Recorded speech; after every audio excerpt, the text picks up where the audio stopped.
Hello everyone, and now welcome to game 3 in the series between Daisy and Nerchio. Oops, what did I hit? I hit B and all right, let's go ahead and start this off one more time. Game 3, Daisy spawning as the blue Protoss on the top right hand side of the map. Nerchio, the red Zerg, spawning over here on the bottom left hand side. Now, let's take a look at the strategies. Let's take a look at what we've seen in the past couple of games. And we know that strategies are pretty abundant in this Protoss versus Zerg matchup. Daisy, in one game, just harassed extremely efficiently with a Warp Prism, Zealots, and Sentries, catching Nerchio completely off guard, as he was unable to really macro up. I think the strategy there and the pressure there, even though there wasn't much lost by Nerchio in terms of workers, the force that the fact that Nerchio had to train up more actual army units than workers was an eventual reason why Nerchio lost in the end. He couldn't get that Zerg economic machine up and running. Taking a look down over here, Nerchio still has not placed down his spawning pool. There he goes, finally placing down the spawning pool. But all Daisy really wanted to see is, when is Nerchio gonna take his gas? If Daisy does not take his gas early, if Nerchio does not take his gas early on. All right, I burped. I'm better. I'm better now. If Nerchio does not take his gas early on, Daisy knows that there isn't going to be any metabolic boosted links. He knows that there's not going to be any chance of Bane links, and he knows that that front door is going to be fairly successful. Now, Nerchio, just a second too late, as the probe does come over and do a hatchery block once more. All right, what is this drone going to be doing? The drone is still trying to push away this probe. The probe is taking a bit of damage. A queen is now being queued up as well. You can see that the drone is very gonna go ahead and just build that hatchery now. Daisy realizing, you know what? It's okay. I delayed you long enough. I'm already about 40% done with my Nexus. You're only at 15. What can you really do at this point? So Daisy has been playing fairly efficiently and really just punishing his opponent. Let's take a look at strategies so far. Daisy sitting on a front door forge gateway, will be getting up that photon cannon.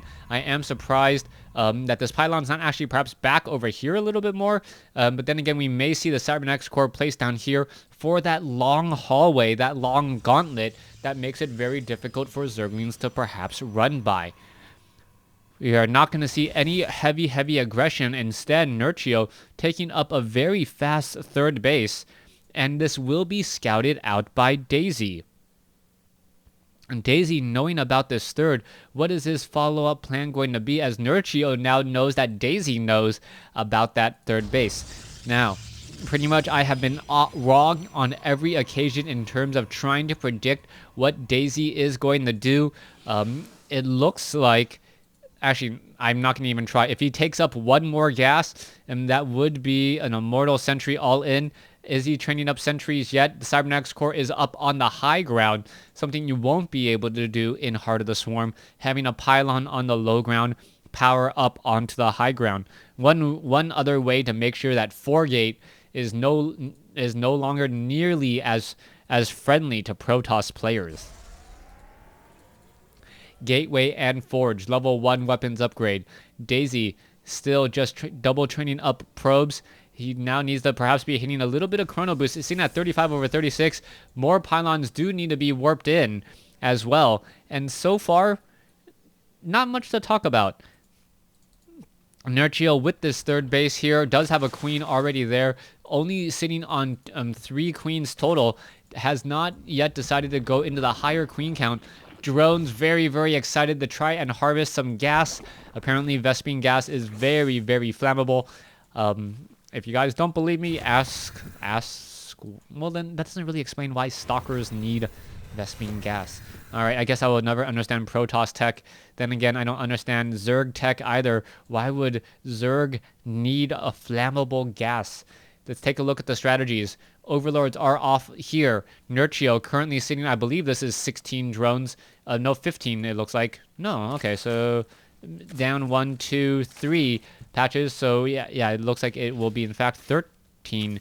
As Daisy now wanders around, the Zerglings do not have metabolic boost, so they shouldn't be able to catch up to that Stalker all that much. The Stalker just going to simply outrun. You can see that the shields are already recharging a bit, and now simply going to be retreating and returning back home.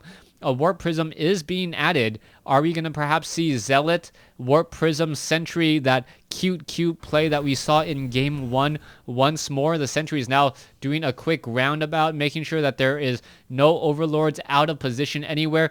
Here's that Warp Prism, but Nerchio may spot it in time. Daisy currently supply blocked. We are going into the Twilight Council for a quicker level 2 weapons upgrade, a fast level 2 weapons upgrade, in addition to perhaps blink on Stalkers, which is what we saw in Game 1. Nerchio sitting at 69 over 94 is getting up some spine crawlers. What is happening here? 57 drones, 46 probes, more Zealots now being warped in, and these Zealots are going to be able to take down these Zerglings oh so quickly. 3 Zerglings, 3 pools of blood already, as Daisy now looking to do a repeat of what he did in Game 1. Warp Prism may be dropping down here in just a moment. The Zealots already in position. Here comes the Queens. More units now warping in. The Queens have to be very careful, though, as the Zealots are just going to town on those Zerglings. And now more Zealots coming in as well. However, Nerchio this time very much well prepared, having triple spine crawlers on the front door. And the Warp Prism guys, Warp Prism pilot says, you know what? I do not want to stay here. Let's go ahead and fight up on the high ground.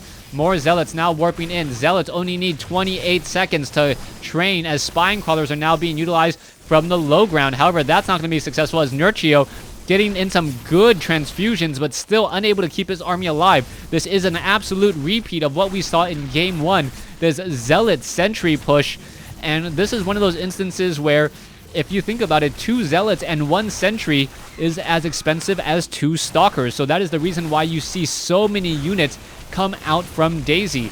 Daisy only utilizing Zealots and Stalkers, or Zealots and Sentries early on, was able to get off a lot of damage. Spine Crawlers are now up, or now in position, but it did take them 12 seconds to reroute, and that may be a little bit too long for them to be out of the battle. Drones now making their way in, and perhaps they're going to try to counterattack.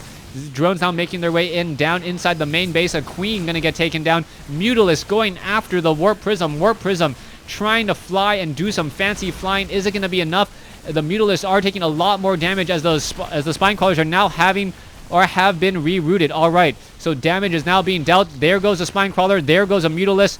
However, another Spine Crawler could get taken down here in just a moment. Nerchio fending off this attack pretty well, and apparently there's the GG. Well played. A little bit of a better mannered Nerchio here in this best of 5 series. Nerchio losing 3 straight games. Thanks for watching. Thanks for listening. Hope you guys enjoyed it.